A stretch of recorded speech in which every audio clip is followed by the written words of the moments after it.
പ്രവാസഭൂമിയിലെ ഖബറിനുമുണ്ടൊരു കഥ പറയാൻ, കരളുരുകുന്നൊരു കഥ പറയാൻ, ഒരു സംഭവ കഥ നിങ്ങളിൽ എത്തിക്കുകയാണ്. വിശദീകരിക്കുന്നില്ല, നേരെ കഥയിലേക്ക്.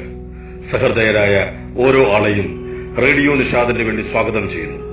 പ്രവാസഭൂമിയിലെ ഖബറിനുമുണ്ടൊരു കഥ പറയാൻ, കരളുരുകുന്നൊരു കഥ പറയാൻ. ശബ്ദം നൽകിയത് ആറാട്ടുപുഴ ഹക്കിം ഖാൻ. ജോലിത്തിരക്കിനിടയിലെ വിശ്രമ നേരത്താണ് ആ സന്ദേശമെത്തിയത്. വിഷയത്തിന്റെ പ്രസക്തി കാരണം താല്പര്യത്തോടെ ശ്രദ്ധിച്ചു. പതിറ്റാണ്ടുകൾക്ക് മുമ്പ് സുമുഖനായ ആ ചെറുപ്പക്കാരൻ തന്റെ 28ാമത്തെ വയസ്സിൽ പ്രവാസത്തിന്റെ മേലങ്കി അണിഞ്ഞ് എത്തിയത് സ്വപ്നഭൂമിയായ ദുബായിൽ. അദ്ദേഹത്തെ നമുക്ക് ഹസൻ എന്ന് വിളിക്കാം. 6 വർഷക്കാലത്തെ ദുബായ് ജീവിതത്തിനു ശേഷം നാട്ടിലേക്ക് മടക്കം. വെറും 3 മാസത്തെ കാത്തിരിപ്പ്. വിസ എത്തി സൗദിയിലേക്ക്.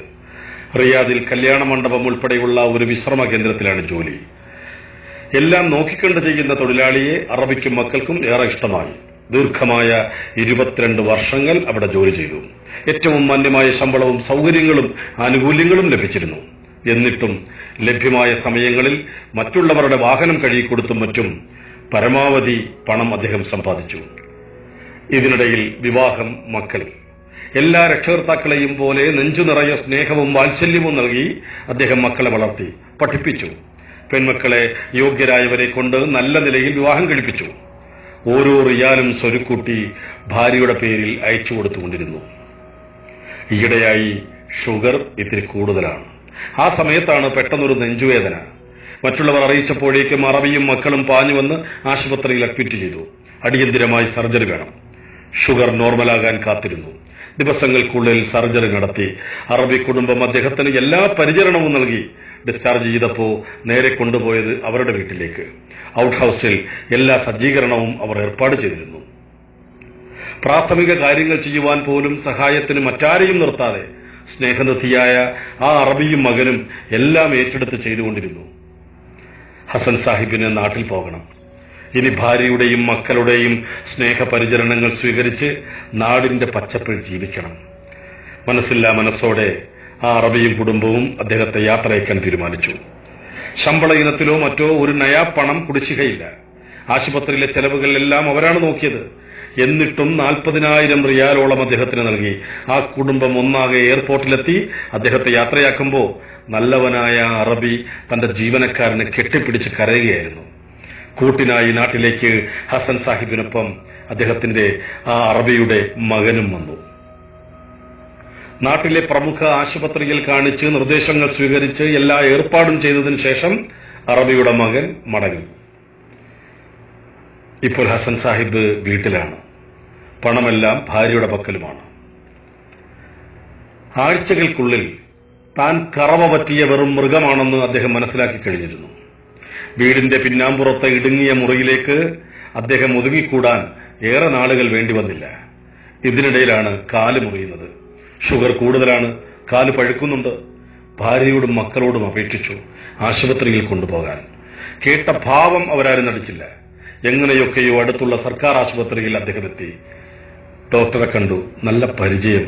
അദ്ദേഹത്തെ കണ്ടതും യുവാവായ ഡോക്ടർ എണീറ്റു. ഹസനിക്കല്ലേ, എന്തുപറ്റി? ആകെ മാറിപ്പോയല്ലോ. ഹസൻ സാഹിബിന്റെ കൂട്ടുകാരന്റെ മകനാണ്.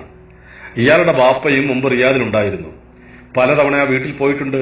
അങ്ങനെയാണ് ഹസൻ സാഹിബിനെ ഡോക്ടർക്ക് മനസ്സിലായത്. ബാപ്പായ്ക്ക് സുഖമല്ലേ മോനെ? അൽഹംദുലില്ലാ. ചെറിയ അസുഖമൊക്കെ ഉണ്ടെങ്കിലും മക്കളും കൊച്ചുമക്കളും ഒക്കെ സുഖമായി കഴിയുന്നുണ്ട്. തിരിച്ച് ജോലിക്ക് പോകണമെന്നൊക്കെ കുറെ വാശി പിടിച്ചതാ. പാസ്പോർട്ട് കീറിക്കളയുമെന്നാ ഉമ്മയുടെ ഭീഷണി. എന്തായാലും ചെറുപ്പം മുതൽ ബാപ്പ ഒരുപാട് കഷ്ടപ്പെടുന്നതല്ലേ, വിടണ്ട എന്ന് ഞങ്ങൾ എല്ലാവരും കൂടി അങ്ങ് തീരുമാനിച്ചു. ഹസൻ സാഹിബിനെ ആവശ്യമായ പ്രാഥമിക ചികിത്സയൊക്കെ നൽകി. അതിനിടയിൽ എല്ലാ വിശേഷങ്ങളും ചോദിച്ചറിഞ്ഞ ശേഷം അദ്ദേഹത്തെയും കൂട്ടിയാണ് ഡോക്ടർ വീട്ടിലെത്തിയത്. നേരത്തെ വിളിച്ചു പറഞ്ഞതുകൊണ്ടാവും ഹസൻ സാഹിബിനെ സ്വീകരിക്കാൻ ആ പഴയ ചങ്ങാതിയും കുടുംബവും കാത്തു നിൽക്കുന്നുണ്ടായിരുന്നു. ആലിംഗനം ചെയ്യുമ്പോൾ കരച്ചിലടക്കാൻ അദ്ദേഹത്തിന് കഴിഞ്ഞില്ല. എന്തിനാണോ വിഷമിക്കുന്നത്? ഭാര്യയ്ക്കും മക്കൾക്കൊക്കെ സുഖമല്ലേ? അവർക്കൊക്കെ സുഖമാണ്. പക്ഷേ എന്തു പറ്റിയടോ?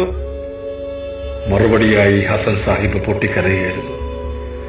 കരച്ചിലിടയ്ക്ക് അദ്ദേഹം പറഞ്ഞുകൊണ്ടിരുന്നു, തനിക്കറിയാമല്ലോ, എന്റെ നല്ല സമയം മുഴുവനും എന്റെ കുടുംബത്തിന് വേണ്ടി ഞാൻ പണിയെടുത്തു. എല്ലാവരെയും നല്ല നിലയിലാക്കി. അവർക്ക് എല്ലാവിധ സൗഭാഗ്യങ്ങളും നേടിക്കൊടുത്തു. വീടുകളും വാഹനങ്ങളും എല്ലാം. ഒരു നല്ല ഷർട്ട് പോലും ഞാൻ എനിക്കായി വാങ്ങാത്തതിൽ താൻ പോലും എന്നെ കുറ്റപ്പെടുത്തിയിട്ടുണ്ട്. അവസാനം ഞാനൊരു രോഗിയായി പ്രവാസ ജീവിതം ഉപേക്ഷിച്ചു വന്നപ്പോ അവർ എനിക്കൊരു മൃഗത്തിന്റെ വില പോലും തരുന്നില്ല. ആഹാരം കഴിക്കാൻ പോലും മറ്റുള്ളവരുടെ മുന്നിൽ കൈ നീട്ടേണ്ട അവസ്ഥയാണ്.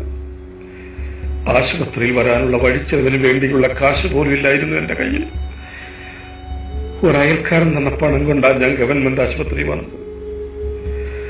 താൻ വളരെ ഭാഗ്യം ചെയ്തവനാടോ. തന്നെ ജീവന തുല്യം സ്നേഹിക്കുന്ന മക്കളും ഭാര്യയും തനിക്കുണ്ടല്ലോ. ഹസൻ സാഹിബ് മാത്രമല്ല, ആ ചങ്ങാതിയും കരയുകയായിരുന്നു. അദ്ദേഹം ആശ്വസിപ്പിക്കാൻ ശ്രമിച്ചു. ഹസ, കുറെയൊക്കെ നിന്റെ തെറ്റുകൂടിയാണ്. എന്തെങ്കിലും നിന്റെ പേരിൽ സമ്പാദിക്കാൻ നീ ശ്രമിച്ചിട്ടില്ല. സാരമില്ലടോ, പടച്ചോന്റെ വിധി പോലെ വരട്ടെ. ഇനി കുറച്ചു ദിവസം കഴിഞ്ഞ് പോയാൽ മതി. ഈ മുറിവൊക്കെ ഒന്ന് ഉണങ്ങട്ടെ. മുറിവൊക്കെ കരിഞ്ഞു. കൃത്യമായ മരുന്നും ഭക്ഷണവും ഹസൻ സാഹിബിന്റെ ശാരീരിക അവസ്ഥ മെച്ചപ്പെടുത്തി. അപ്പോഴേക്കും പോകാൻ അദ്ദേഹം ധൃതി കൂട്ടിക്കൊണ്ടിരുന്നു. ഹസൻ സാഹിബിനെ വീട്ടിലെത്തിച്ചു മടങ്ങുമ്പോ അദ്ദേഹം ചോദിച്ചു, മോനെ, എനിക്കൊന്ന് ഫോൺ ചെയ്യണം. അതിനെന്താ, ആർക്കയക്കാം, നമ്പർ പറയൂ. ഓർമ്മയിൽ നിന്ന് അദ്ദേഹം നമ്പർ പറഞ്ഞു കൊടുത്തു. 00966. ഫോണിന്റെ അങ്ങേ തലയ്ക്കൽ അദ്ദേഹത്തിന്റെ അറബിയാണ്. കൂടുതലൊന്നും സംസാരിക്കാതെ അദ്ദേഹം കരഞ്ഞുകൊണ്ട് പറഞ്ഞു, എനിക്കിവിടെ നിൽക്കണ്ട, എന്നെ അവിടേക്ക് കൊണ്ടുപോകൂ. ഇവിടെ നിന്നാൽ ഞാൻ വേഗം മരിച്ചു പോകും. ഏതാനും ദിവസങ്ങൾക്കുള്ളിൽ ആ അറബിയും മകനും അദ്ദേഹത്തിന്റെ വീട്ടിലെത്തി. അവർക്കെല്ലാം മനസ്സിലായിരുന്നു.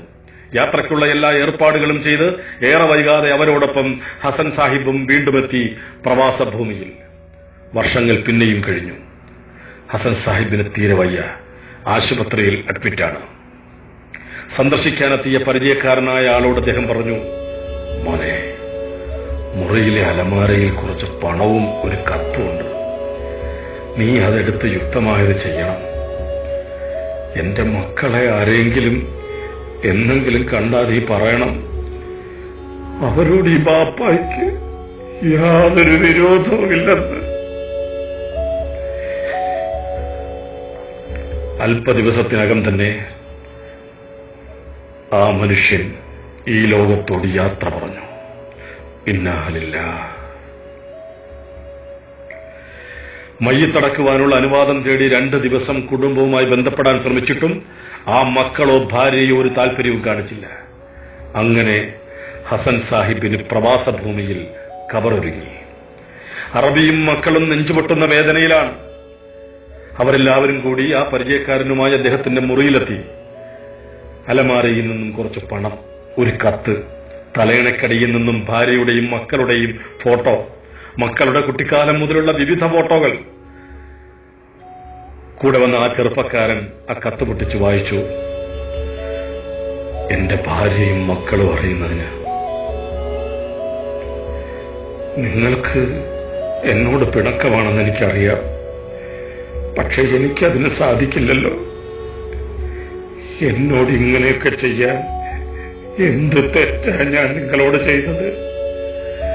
നിങ്ങൾക്ക് വേണ്ടിയല്ലാതെ ഒരിക്കലും ഞാൻ എനിക്ക് വേണ്ടി ജീവിച്ചിട്ടില്ലല്ലോ. എന്റെ മക്കളുടെ ഓരോ വളർച്ചയും സന്തോഷത്തോടെ നോക്കിക്കണ്ടയാളല്ലേ ഞാൻ. പക്ഷേ നിങ്ങളെല്ലാം കൂടി എന്നെ